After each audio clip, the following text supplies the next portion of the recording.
ವಾಸ್ತವಿಕವಾಗಿ ತೇರದಾಳ್ ಪುರಸಭೆ ಮುಂದೆ ನಾವು ನಮ್ಮ ದೇವರಾಜ್ ನಗರ್ ಹಿತರಕ್ಷಣಾ ವೇದಿಕೆ ವತಿಯಿಂದ ಒಂದು ಹೋರಾಟನ ದೇವರಾಜ್ ನಗರ ಹೋರಾಟ ಅಧ್ಯಕ್ಷರು ಉಪಾಧ್ಯಕ್ಷರು ಅವರು ಹೋರಾಟನ ಹಾಕ್ಕೊಂಡಿದ್ದಾರೆ.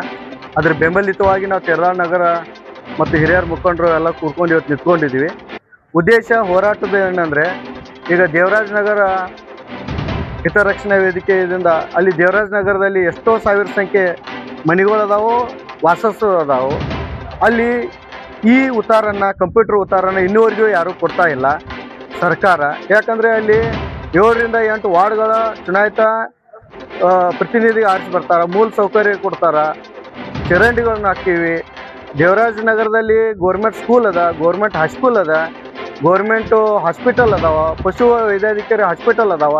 ಈ ವ್ಯವಸ್ಥೆ ಇದ್ದು ಅಧಿಕಾರಿಯ ಕೇಳಿದಾಗ ಇಲ್ಲ ಅದು ಅತಿಕ್ರಮಣ ಆಗಿದೆ ಅಂತ ಹೇಳೋದ್ರಿಂದ ಇವತ್ತು ನಾವು ದೇವರಾಜ್ ನಗರ ಹಿತರಕ್ಷಣಾ ಅಧ್ಯಕ್ಷರು ಉಪಾಧ್ಯಕ್ಷರು ಮತ್ತು ನಮ್ಮ ಸಮ್ಮುಖದಲ್ಲಿ ನಾವಿವತ್ತು ಹೋರಾಟನ ಹಾಕ್ಕೊಂಡಿದ್ದೀವಿ.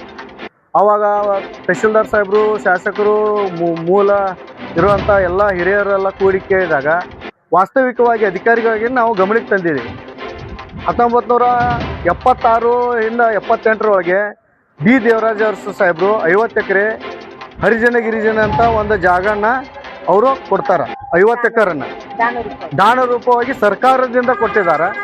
ಅದ ನಂತರ ನಮ್ಮ ಊರಿನ ಕೆರೆ ತಂದು 13 ಎಕರೆ 5 ಗುಂಟೆ ಇದೆ, ಅದರ ಪಕ್ಕದಲ್ಲಿ 50 ಎಕರೆ ಕೊಡ್ತಾರೆ. ಅದರ ಪಕ್ಕದಲ್ಲಿ 30 ಎಕರೆ ಜೆ.ವಿ. ಮಂಡಳಿಗೆ ಕಾನೂನಾತ್ಮಕವಾಗಿ ಅವ್ರಿಗೂ ಕೊಟ್ಟಿದ್ದಾರೆ ಒಂದು ಸಂಸ್ಥೆಗೆ. ಅದರ ಪಕ್ಕದಲ್ಲಿ 4.5 ಎಕರೆ SP ಸಾಹೇಬ್ರ ಹೆಸರಲ್ಲಿ ಪೊಲೀಸ್ ಡಿಪಾರ್ಟ್ಮೆಂಟ್ಗೆ ಅವ್ರಿಗೆ ಕೊಟ್ಟಿದ್ದಾರೆ. ಅದರ ಬಾಜುಕು 4.5 ಎಕರೆ ಬಂಜಾರ ಇಲಾಖೆಗೆ ಬಂಜಾರ ಸಮಾಜ ಒಂದು ಸಮುದಾಯಕ್ಕೆ 4 ಎಕರೆ ಕೊಡ್ತಾರೆ.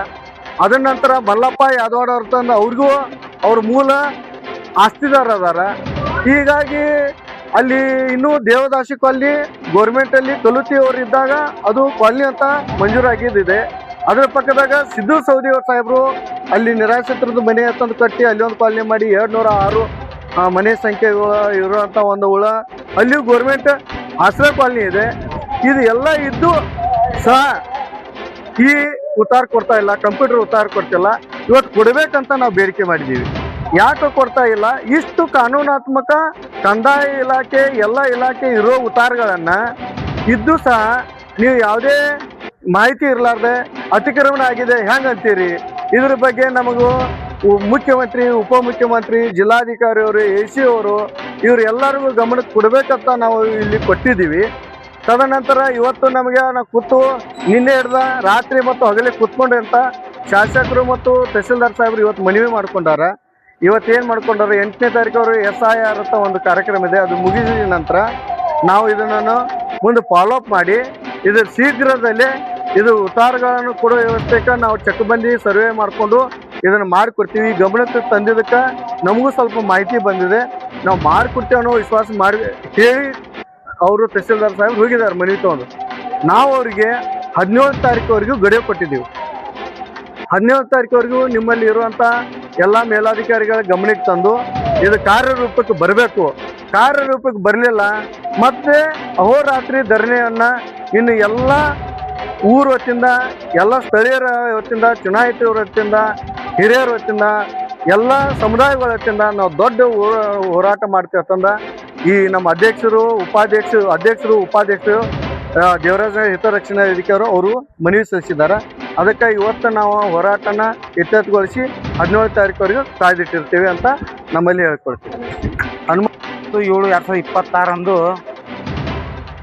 ಆಲ್ರೆಡಿ ಒಂದು ದಿವಸ ಮುಂಚೆ ನಾವು 28/7/2026 ಮಧ್ಯಾಹ್ನ ಹೋರಾಟ ಹಾಕೊಂಡಿದ್ದು, ಅಹೋರಾತ್ರಿ ಧರಣಿ ಸತ್ಯಾಗ್ರಹ ಮಾಡ್ಕೊಂಡಿದ್ವಿ. ನಾವು ನಮಗೆ ಬೇಕಾಗಿರ್ತಕ್ಕಂಥ ಬೇಡಿಕೆ ಒಂದೇ ಇರೋದು, ಅಖಂಡ ದೇವರಾಜ್ ನಗರ ಆಸ್ತಿಗಳನ್ನು ಮಾಡಿ ನಮಗೆ ಕಂಪ್ಯೂಟರ್ ಉತ್ತಾರವನ್ನು ಕೊಡಬೇಕಂತಂದ ಅಹೋರಾತ್ರಿ ಧರಣಿ ಸತ್ಯಾಗ್ರಹನ ಮಾಡಿದ್ದೀವಿ ನಾವು. ಆದರೆ ಇವತ್ತು ದಿನಾಂಕ 29/7/2026 ಮಾನ್ಯ ಶಾಸಕರು ತೇರದಾಳ್ ಮತಕ್ಷೇತ್ರದವರು ಬಂದು, ಅದೇ ರೀತಿಯಾಗಿ ತಹಶೀಲ್ದಾರ್ ಸಾಹೇಬರು ಮತ್ತು ಮುಖ್ಯಾಧಿಕಾರಿಗಳು ಬಂದು ಭರವಸೆ ನೀಡಿದ್ದಾರೆ. SIR ಮುಗಿಲಿ, ಆನಂತರ ಆಗಸ್ಟ್ 15 ನಂತರ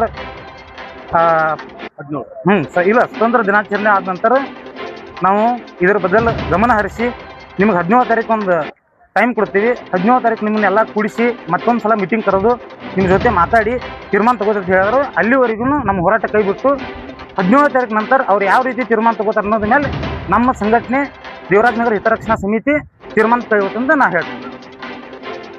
ಇವತ್ತು ಪುರಸಭೆ ಕಾರ್ಯಾಲಯ ತೇರ್ದಾಳ ಇಲ್ಲಿ ಧರಣಿ ಸತ್ಯಾಗ್ರಹ ದೇವರಾಜನಗರ ಹಿತರಕ್ಷಣಾ ಸಮಿತಿ ತೇರ್ದಾಳ್ ಇವರು ಧರಣಿ ಸತ್ಯಾಗ್ರಹ ಮಾಡಾಕ್ತಾರೆ.